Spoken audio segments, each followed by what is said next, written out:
Heart beat scan ఒక్క second లోనే world class 640 slide CT scan ఇప్పుడు మీ విస్టా ఇమేజింగ్ బంజారా హిల్స్ లో.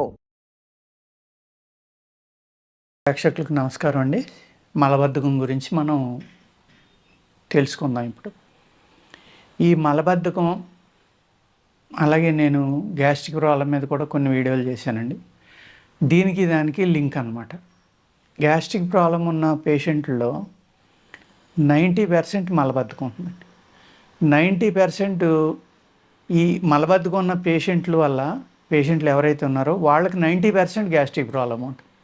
ఈ రెండు లింక్ అన్నమాట అండి. ఇక్కడ మలబద్ధకాన్ని పోగొట్టుకుంటా గ్యాస్ట్రిక్ ప్రాబ్లము రెండు కనుకపోతే ఇంక మీకు పెర్మనెంట్ క్యూర్ అని మీరు అర్థం చేసుకోండి. ఒక మనిషి ఆరోగ్యంగా ఉన్నాడంటానికి గుర్తు ఏంటంటే లేవగానే మనం రెస్ట్ రూమ్కి వెళ్ళడం, పాయిఖానాకి వెళ్ళడం, మన బాడీలో ఏదైతే మలం ఉందో ఆ మలం ఇమీడియట్గా క్లీన్ అవ్వడం. అది కూడా పూర్తిగా ఒకేసారి, కానీ ఈవినింగ్ కూడా అయితే చాలా మంచి లక్షణం అండి. అది ఆరోగ్యకరమైన మనిషి లక్షణం ఏంటంటే 2 times కనీసం మోషన్ అవ్వాలి. మనం ఏమనుకుంటామంటే చాలామంది మాకు 2-3 సార్లు అయిపోతుంది సార్ అంటారు. మీరు చాలా ఆరోగ్యంగా ఉన్నారని నవ్వుతాను నేను. అదేంటండి అంటారు. 2 సార్లు అయితే చాలా మంచిది, 3 సార్లు అయితే ఇంకా మంచిది. అంతకు మించి కనుక అవుతామంటే అప్పుడు ఆలోచించండి. అది కూడా మీకు కలర్ కానీ సాలిడా సెమీ సాలిడా ఎలా వెళ్తుంది, స్మెల్, ఇవన్నీ అర్థం చేసుకోండి. అర్థం చేసుకుంటే అప్పుడు మీకు పెర్ఫెక్ట్గా తెలుస్తుంది అన్నమాట. ఇది ఎవరైతే 2 సార్లు వెళ్తారో వాళ్ళు చాలా ఆరోగ్యంగా ఉన్నట్టు అండి. 3 సార్లు వెళ్ళినా కూడా తప్పులేదు. అంతే తప్ప ఒకసారి వెళ్తామండి మేము పూర్తిగా ఖాళీ అవ్వదన్న వాళ్ళకి డెఫినెట్గా ఫ్యూచర్లో గ్యాస్ట్రిక్ ప్రాబ్లం రావడానికి అవకాశం ఉందండి. ఈ మలబద్ధకం వల్లే అనేక రకాల వ్యాధులు బయలుదేరుతాయి అన్నమాట. ఇది ఏం చేస్తాయంటే మలబద్ధకం వల్ల ఎక్కువ మన శరీరంలో నిలబడిపోవడం వల్ల ఏమవుతుందంటే రకరకాల బ్యాక్టీరియా అక్కడ పుడతా ఉంది, క్రిములు కానీ. అవి బ్లడ్లో కలిసినాయి అనుకోండి సోరియాసిస్ కింద వస్తుంది. గ్యాస్ట్రిక్ ప్రాబ్లము, రిఫ్లెక్స్, ఇవన్నీ కూడా ఈ మలబద్ధకం వల్ల వచ్చే వ్యాధులండి. ఒక మనిషి ఎప్పుడైతే పూర్తిగా ఈ మలబద్ధకం అనే దాని నుంచి బయటపడలేదో స్టమక్లో హీట్ పెరిగిపోతూ ఉంది. ఈ హీట్ ఏం చేస్తుంది, ఇది వెళ్ళి మన బ్రెయిన్కి పట్టుకుంటుంది. అక్కడి నుంచి ఇరిటేషను, కోపం, బీపీ, ఆటోమేటిక్గా బీపీ పెరుగుతుంది ఇవన్నీ రావడం వల్ల. అందుకేంటంటే ఒక ఆరోగ్యకరమైన మనిషి యొక్క లక్షణం ఏంటంటే 2 సార్లు లేదా 3 సార్లు మనకి రెస్ట్ రూమ్కి వెళ్ళడం అనేది ఆరోగ్యకరమైన మనిషి యొక్క లక్షణం అండి. పూర్వం మనకి ఆముదం అనేది ఇచ్చేవారు సీజన్ మారినప్పుడు. అదేవిధంగా ఎప్పుడైనా మలబద్ధకం ఉందంటే కొద్దిగా ఆముదం, 1 స్పూన్ ఆముదం ఇచ్చారనుకోండి జాడించి అయిపోయేది, శుభ్రంగా స్టమక్ క్లీన్ అయిపోయేది. ఈ ఆముదం అనేది ఎంత అద్భుతం అంటే మీకు antibacterial, antiviral, antifungal, ఇన్నాటి వల్ల ఏం చేసేదంటే అది మన పొట్టలో అయితే మలబద్ధకం కలిగించే క్రిములు ఉన్నాయో అవన్నీ క్లీన్ చేసేసాయి, కంప్లీట్ చంపేసి బయటకు పంపేసేది. ఇప్పుడు మనం అనేక హెల్త్ రిసార్ట్స్ ఉన్నాయండి. అక్కడ మనం జాయిన్ అయ్యామనుకోండి, వాళ్ళు ఫస్ట్ని కోలాన్ థెరపీ చేస్తున్నారు. కోలాన్ థెరపీ చేసినప్పుడు ఏం చేస్తారంటే ఒక పైప్ ద్వారా లోపలికి వాటర్ పంపించి ఒక పైప్ ద్వారా బయటకు తీసుకొచ్చేస్తారు. ఆ పంపిన మెడిసిన్ వాటర్ తోటి పాటు బయటకు వచ్చేస్తుంది. అలాగ మీరు ఒక మంత్లో 1-2 సార్లు చేయించుకునేవాడికి ఆటోమేటిక్గా 5 kilos తగ్గుతున్నారు. 2 to 5 kilos తగ్గిన వాళ్ళు కూడా ఉంటారు ఫస్ట్ ట్రీట్మెంట్లోనే. దాని అర్థం ఏంటంటే మీకు అర్థమైందా, నాకు మోషన్ చాలా బాగా అవుతుందని రోజు వెళ్ళిపోతానంటారు. కానీ మరి కోలాన్ థెరపీ చేసినప్పుడు 2 నుంచి 5 kilos ఎలా తగ్గుతున్నారు మీరు 2 రోజుల్లోనే? అంటే 2 నుంచి 5 kilos టాక్సిన్ని, ఈ మలాన్ని మీ పేగులకు అంటుకుపోయి దాచి ఉంచారన్నమాట మీరు. కానీ మీరు ఏమనుకుంటున్నారు, నేను రోజు బాగానే వెళ్ళిపోతున్నాను కాబట్టి నా పొట్ట శుద్ధంగానే ఉందనుకుంటారు.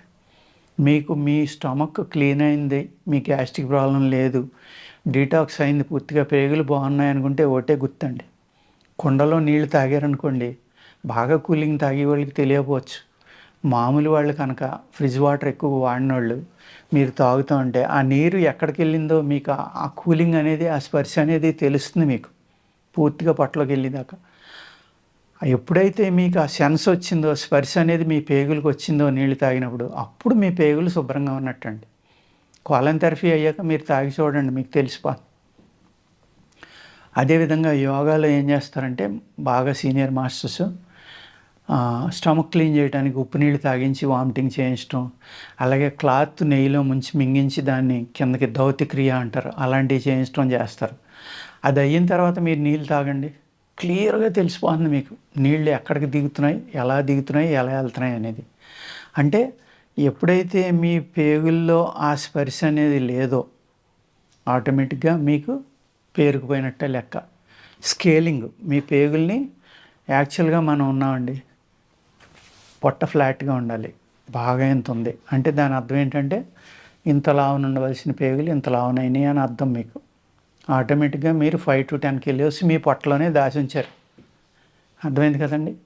ఆ మలం అనేది బయటికి వెళ్ళకపోతే అనేక రకాలైన వ్యాధులు మీకు వస్తాయి. అందుకే ఏం చేయాలంటే ఆముదం తాగుతారో, ఎనిమా చేయించుకుంటారో, ఇంకోటి చేస్తారో తెలియదు. అదేవిధంగా బయటికి వెళ్ళాలి అంటే సున్నాముఖి అని ఉంటుందండి, తెల్ల తెగడ అని ఉంటుంది, నల్ల తెగడ అని ఉంటుంది. తెగడలో 2 రకాలు. కటుక రోహిణి ఉంటుందండి, తెలుపు నలుపు. ఇలాగా మీకు ఏంటంటే మన ఎండు ద్రాక్ష, గులాబీ రేకులు, ఇలాగ అనేక రకాలు ఉన్నాయండి మనకి మోషన్ ఫ్రీ కావడం కోసం. ఇటువంటివి మీరు వాడుకుని చక్కని పౌడర్ తయారు చేసుకుని ఆ పౌడర్ కనుక మీరు పడుకునేటప్పుడు తీసుకున్నారనుకోండి, మీ శరీర తత్వాన్ని బట్టి తీసుకోవాలన్నమాట. అది సునాముఖి తీసుకుంటున్నారనుకోండి, మజ్జిగతోటి కనుక తీసుకుంటే అద్భుతంగా పనిచేస్తుందండి. దాన్ని చారు పెట్టుకుని తాగుతూ ఉంటారు చాలామంది, అనేక రూపాల్లో వాడుతూ ఉంటారు. కానీ సునాముఖి వేసుకోవడం వల్ల కొంతమందికి కడుపులో నొప్పి వస్తుంది, కొంతమందికి నులి నొప్పి కింద వచ్చి మోషన్ అవుతుంది, మోషన్ అయ్యేటప్పుడు వచ్చే సెన్స్ లాంటిది. కొంతమందికి బాగా ఎక్కువ వస్తుంది అనమాట. ఆ పెయిన్ భరించలేక కూడా కొంతమంది వేసుకోరు. అందుకేం చేస్తారంటే చక్కగా ఆ సునాముఖిలోనే మన రోజ్ పెటల్స్ పౌడర్ దొరుకుతుంది మీకు బయట, అటువంటిది, ఎండు ద్రాక్ష, సునాముఖి, నేను చెప్పిన తెగడు కానీ కటుకురోహిణి కానీ ఇలాంటివి కొట్టుకుని పౌడర్లో 4 రకాలు సమానంగా కలుపుకుని చక్కగా 1 స్పూన్ మజ్జిగలో కానీ ఉట్టిది నీళ్ళలో కలుపుకుని దాన్ని తెల్లారుజామున మెలకు వస్తే వేసుకుంటే ఇంకా బాగా పనిచేస్తుంది. మీరు పడుకునేటప్పుడు కూడా వేసుకోవచ్చండి.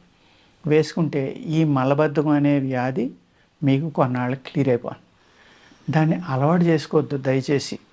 అవసరమైతే స్టమక్కి కొంచెం ఎక్సర్సైజులు చేయండి, చేస్తే డెఫినెట్గా ఫ్రీగా లేచిన వెంటనే మోషన్ అయిపోవటానికి చక్కని ఆసనాలు ఉన్నాయి ఆయుర్వేదంలో, అవి కూడా సాధన చేయండి. ఆసనం వేయలేము అనుకుంటే అదే ఆసనాన్ని ఎంతవరకు వంగితే అంతవరకు వేయండి, డెఫినెట్గా ఫలితం ఉంటుంది. అంచేత ఏం చేస్తారంటే మీరు ఫుడ్ ఫాలో అవటం, అతిగా మీరు ఎన్నోసార్లు ఎక్కువగా తినకుండా ఉండటం, వేడి శరీరాలు అయితే వేడి చేసి ఎక్కువగా తినకుండా ఉండటం లేదు. ఆముదం కానీ ఇప్పుడు నేను చెప్పిన అయితే మీకు లూబ్రికెంట్స్ ఉంటాయో, చక్కగా మీకు మోషన్ ఫ్రీ కావడానికి ఉపయోగపడే మందులు ఉన్నాయో వీటిని వాడుకుని మీ ఇంట్లోనే ఒక చూర్ణం తయారు చేసుకుని వాడుకోండి, చాలా బాగా పనిచేస్తుంది. మళ్ళీ చెప్తున్నాను, సునాముఖి పౌడరు, అదేవిధంగా మీరు రోజ్ పెటల్స్ పౌడరు, ఎండు ద్రాక్ష, తెగడలో ఏదో ఒక రకం, వాటిని ఆవు పాలలో ఉడకబెడితే కానీ శుద్ధి అవ్వవు. తెగడ కానీ కటుకురోహిణి కానీ కంపల్సరీగా శుద్ధి చేసుకోవాలి. శుద్ధి చేసిన తర్వాత పౌడర్ కలుపుకుని అన్నీ సమంగా కలుపుకుని 1 స్పూన్ పడుకునేటప్పుడు లేదు తెల్లారుజామునే వేసుకుంటే చక్కగా స్టమక్ క్లీన్ అయ్యి మీకు ఈ గ్యాస్ట్రిక్ ప్రాబ్లమ్స్ తగ్గుతాయి. మలబద్ధకం వల్ల వచ్చే ప్రాబ్లమ్స్ అన్నీ కూడా తగ్గి ఆనందంగా హెల్తీగా ఉంటారు. ఎప్పుడైతే మీ స్టమక్ క్లీన్ అయిందో మీ ఇరిటేషన్ తగ్గుతుంది, టెన్షన్ తగ్గుతుంది, బీపీ కూడా తగ్గుతుందండి.